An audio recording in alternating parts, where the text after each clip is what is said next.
মুরব্বী এত জেদি। এক মুরব্বী, আমি সংক্ষেপ করছি, অনেক কথা বলে ফেলেছি। এক মুরব্বী ওযুর পরে দেখি পড়ছে কি জানেন? পড়ছে ইন্না আনজালনাহু ফি লাইলাতুল কদর ওয়া মা আদরাকা মা লাইলাতুল কদর। আমি বললাম, চাচা কি দোয়া পড়ছেন এটা? বলছে ওযুর পরের দোয়া। থামেন, হাসবেন না, হাসির কথা না।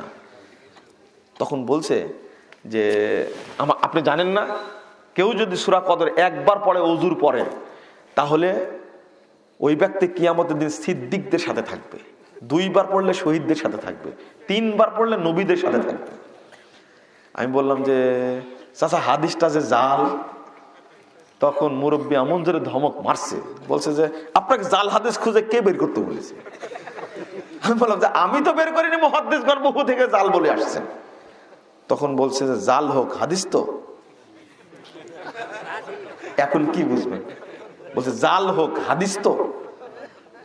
আপনার একটু কষ্ট পাচ্ছেন মনে হয়। না, কষ্ট পাওয়ারই কথা। আমলের বিরুদ্ধে বললে মুরব্বীরা সহ্য করে না। মুরব্বীরা বলবে বাপ দাদার আমল থেকে আমল করে আসছে, আর এখন বলছে চলবে না, বয়স 85 বছর হয়ে গেছে, 2 দিন পরে মারা যাব, আমাদের কি হবে? যা করছি তাই করব। মুরব্বীর দাবি হলো এটা, বাপ দাদা যা করেছে তাই করব। আগের আলেমগণ কি কম জানতেন? নানান শয়তানি যুক্তি উপস্থিত হয় মাথার মধ্যে। আমি মুরব্বীকে বললাম, চাচা আমি একটা হাদিস শুনে আপনাকে। আপনার হাদিস শুনবো না। বাবা আমার হাদিস না, নবীর হাদিস। আচ্ছা বলেন। দেখেন হাদিসে আসছে না স্পষ্ট, সহিহ মুসলিম প্রথম খণ্ডের 122 পৃষ্ঠার হাদিস। আল্লাহ নবী সাল্লাল্লাহু আলাইহি ওয়াসাল্লাম বলছেন, যে ব্যক্তি সুন্দর করে ওযু করে বলবে লা ইলাহা ইল্লাল্লাহ ওয়াহদাহু লা শারীকা লাহ ওয়া আশহাদু আন্না মুহাম্মাদ আশহাদু আল্লা ইলাহা ইল্লাল্লাহ ওয়াহদাহু লা শারীকা লাহ ওয়া আশহাদু আন্না মুহাম্মাদান আবদুহু ওয়া রাসূলুহু, আছে না হাদিসে? এই দোয়া যে ব্যক্তি পড়বে, আল্লাহর নবী বলছেন যে ফতিহাত লাহু আবওয়াবুল জান্নাতি সামানিয়া, তার জন্য জান্নাতের 8টি দরজা খুলে দেওয়া হবে। ইয়াদখুলু মিন আইয়িহা শাআ, যে দিক দিয়ে ইচ্ছা সেই দরজা দিয়ে জান্নাতে প্রবেশ করতে পারবে, স্বাধীন। তখন মুরব্বী বলছে ওইটাও তো হাদিস। কাকরাইলের মুরব্বীরা ওইটাও পড়ে। থুরু একটা জায়গা, কোথায়? কাকরাইলের মুরব্বী। আপনি যাবেন কোথায়? মুরব্বী মানবে না আমার কথা? মানবে কি? বোঝা গেল যে মানবে। এই রকম তথ্য দলিল তাদের ফাজাইলে আমুল, ফাজাইলে দরুদ, ফাজাইলে নামাজ। কত ভুয়া আমুল করছে, আর নিশা কত আমুলের, নিশা কত এক একজন হুজুরের। বন্ধুরা আমার, আমি আপনাদেরকে অনুরোধ করব, জাল জয়ীফ মিথ্যা বানোয়ার দলিলবিহীন কোনো আমল করা যাবে না। কোনো আমল করা যাবে না, দলিল নাই বাদ। ওকে 1 তালাক না, ও 3 তালাক, 7 তালাক, 1000 তালাক, 1 কোটি তালাক দিয়ে তাড়া দিতে হবে ওকে। তুই নাই, তুই নাই, দলিলে নাই, তুই আউট একবারে। ওকে জায়গা দেওয়া যাবে না সমাজে। আমল আছে না? এই যে 40 আমল আছে আপনাদের মাঝে, আছে না? ফয়তা খাওয়ার আমল আছে না? মরে গেছে মরা খাওয়া আছে একটা। মরা খাওয়াটা কি বলেন আপনারা? হ্যাঁ, লিল্লা খাওয়া, তাই না? মানুষ মারা গেলে যে খাওয়ায়, এগুলো সব বেদাতে আমল। আজকে এক হুজুর কবর জিয়ারত করতে যায়, ধরা খেয়ে গেছে। এক মহিলার কাছে ধরা খাইছে। ও বলছে, মহিলা দূর থেকে শুনতে পেয়েছে, বলছে পড়েন 7 বার দরুদ পড়েন, 3 বার সূরা ফাতিহা পড়েন, 3 বার 3 কুল পড়েন, 3 কুল পড়েন, 3 বার করে 3 কুল পড়েন। মহিলা পিছন থেকে শুনতে বলছে, এই আপনি এগুলো কি বলছেন? বন্ধ করেন এগুলো। জিয়ারতে দোয়া পড়েন আর হাত তুলে দোয়া করে আসেন, এগুলো পড়া লাগবে না। তখন বলছে হাদিসে আছে। হাদিসে আছে মানে? আচ্ছা ঠিক আছে, আপনি আসেন। বাড়িতে বসা ফোন লাগাইছে আমাকে ফোন লাগাইছে, মুজাফফর আজকের ঘটনা বলো তো, জেনে নাও তো কোন শরীফে আছে এটা দোয়া। আমি বললাম যে 3 বার সূরা ফাতিহা পড়তে হবে, 7 বার দরুদ পড়তে হবে, 3 কুল 4 কুল পড়তে হবে। দলিলগুলো কোন কিতাবে আছে? বলছে আছে। আরে ভাই কোন কিতাবে আছে? যদি কিতাবে কোনটাতে আছে সেটা তো আর এখন মুখস্থ নেই, বললেন কেন আপনি? তখন আমার কাছে ফোনটা নিয়ে নেওয়ার পরে একটু ভালো করে সাইজ করলো, খবরদার কিতাবে আছে বলবেন না, কোন কিতাবে আছে, পৃষ্ঠা নাম্বার কত, হাদিস নাম্বার কত, হাদিসটা সহি কিনা আপনি জানাই দিবেন, তার আগে আমল করবেন, তার আগে না। হুজুর ধরা খাই গেছে একটা মহিলার কাছে, আজকের ঘটনা বলছে আমি। বন্ধুরা আমার, কোন জায়গায় যেন এমনটা না হয়। শেষ কথা বলছি, সচেতন থাকবেন। ইমাম আবু দাউদের একটা বক্তব্য, লাউলা হাদিহিল ইসলাম আল আন্দালাস আল ইসলাম, যদি আহলে হাদিসরা পৃথিবীতে না থাকতো তাহলে পৃথিবী থেকে ইসলাম মিটে যেত। সুন্নাতের রক্ষক আপনারাই, বেদাতীরা ভক্ষক। বেদাতীরা সুন্নাতকে হত্যা করে, নষ্ট করে দেয়। সারা দেশের অবস্থা এইরকম।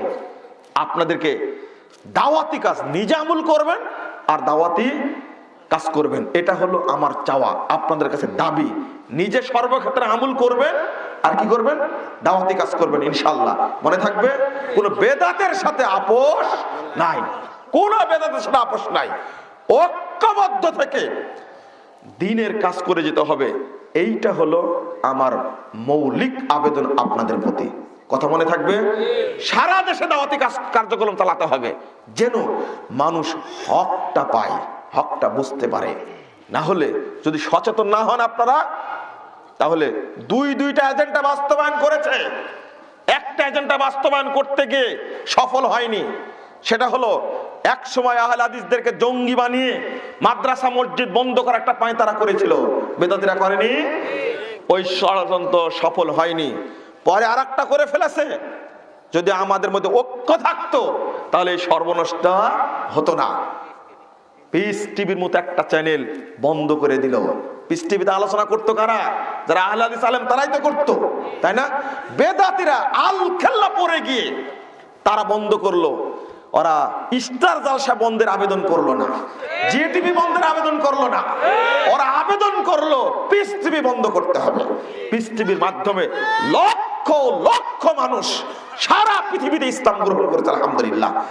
স্বচ্ছ ইসলাম প্রচার করতো যে চ্যানেলটা, ওইটাকে বন্ধ করে দিল। হুজুরেরা স্টার জালসার পক্ষে কোনো কথা বললো না, অথচ স্টার জালসা সারা বাংলাদেশটাকে, এই দেশটাকে ধর্ষণের রাজ্য বানিয়েছে। তার বিরুদ্ধে বললো না কেন? আফসোস, ওই এজেন্ডাটা সফল হয়েছে।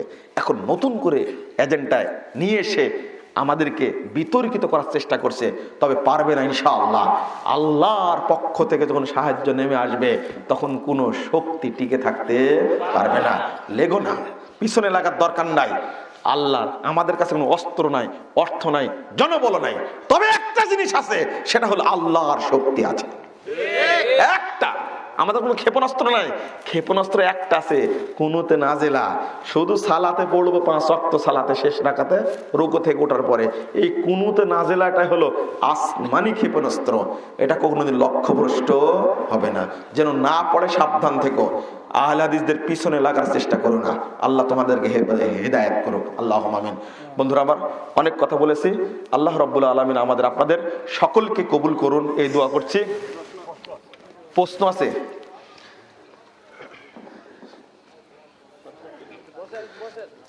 প্রশ্ন করেছেন আপনারা, অধিকাংশ প্রশ্ন পাবেন। একটা বই আমরা দিয়েছি আপনাদেরকে, মনে পেয়েছেন অনেকে, প্রশ্নোত্তর আরকানুল ইসলাম।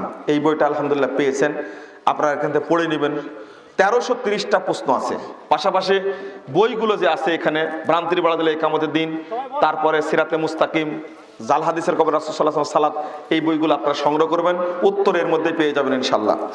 এখানে বলেছেন যে আপনাকে খুব ভালোবাসি, তরুণদের করণীয় সম্পর্কে উপদেশ দিবেন। আমি তো বলেই দিয়েছি, তরুণদের দায়িত্ব 2টা, নিজে আমল করবে আর দাওয়াতি কাজ করবে ইনশাআল্লাহ। বলিনি?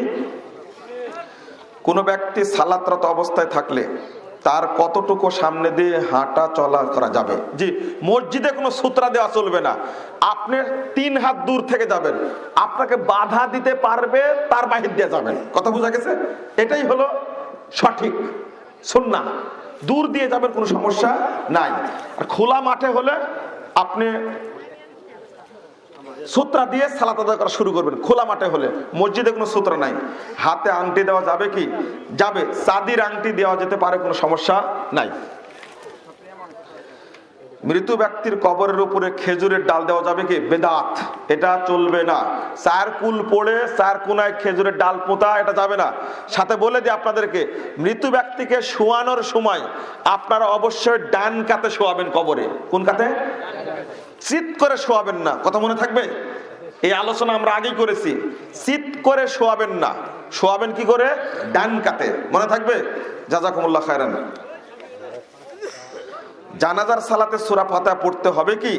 জানাজার সালাতে কেন, যে কোনো সালাতে সূরা ফাতিহা পড়তে হবে, না পড়লে সালাত হবে না। আমি একটা কথা বলতে ভুলে গেছি, দুর্ভাগ্য, বাংলাদেশে মাত্র কয়েকটা আমলের ব্যাপারে বিভক্তি আছে মুসলিমদের।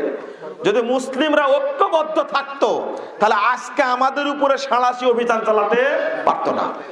কি কি আছে? যেমন বুকে হাত বাঁধা, নাভির নিচে বাঁধবেন না বুকের উপরে বাঁধবে। নাভির নিচে হাত বাঁধার হাদিসগুলোকে জয়ীফ বলে গেছেন মুহাদ্দিসগণ বহু আগেই। জয়ীফ গুলো বাদ দিব, বুকের উপরে হাত বাঁধবো। আমিন জোরে বলা যাবে কিনা, এই মুহাদ্দিসগণই বলে গেছেন আস্তে আমিন বলার হাদিস জয়ীফ, জোরে আমিন বলার হাদিস সহিহ, সেটা মেনে চলবো। আবার রফুল আয়দান করা যাবে কিনা প্রশ্ন। রফুল আয়দানের পক্ষে 400 সহিহ হাদিস বর্ণিত হয়েছে, একটা হাদিস বর্ণিত হয়েছে না করার পক্ষে, আবু দাউদের মধ্যে আছে, তিনি নিজেই বলে গেছেন হাদিসটা জয়ীফ। 12 তাকবীর 6 তাকবীরের ঝামেলা, 6 তাকবীরের পক্ষে রাসূল থেকে কোনো দলিল পাওয়া যায় না। 12 তাকবীরের পক্ষে হাদিস বর্ণিত হয়েছে একটা না, প্রায় 56টি সহিহ হাদিস বর্ণিত হয়েছে। তারপরে তারাবির সালাত নিয়ে মতনক্য, 8 রাকাত পড়বো না 20 রাকাত পড়বো। 8 রাকাতের পক্ষে 11 রাকাতের পক্ষে রাসূল থেকে, সাহাবী থেকে, তাবে থেকে দলিল আসছে অনেকগুলো। 20 রাকাতের পক্ষে দলিল আসছে, সেই দলিলটা হলো জাল দলিল, এটা মুহাদ্দিসগণ বলে গেছেন। এখন বিতর্ক করব কেন? আমরা যদি সহিহ হাদিস মানতাম, জাল হাদিসগুলো বাদ দিতাম, তাহলে কোনো বিতর্ক থাকতো না।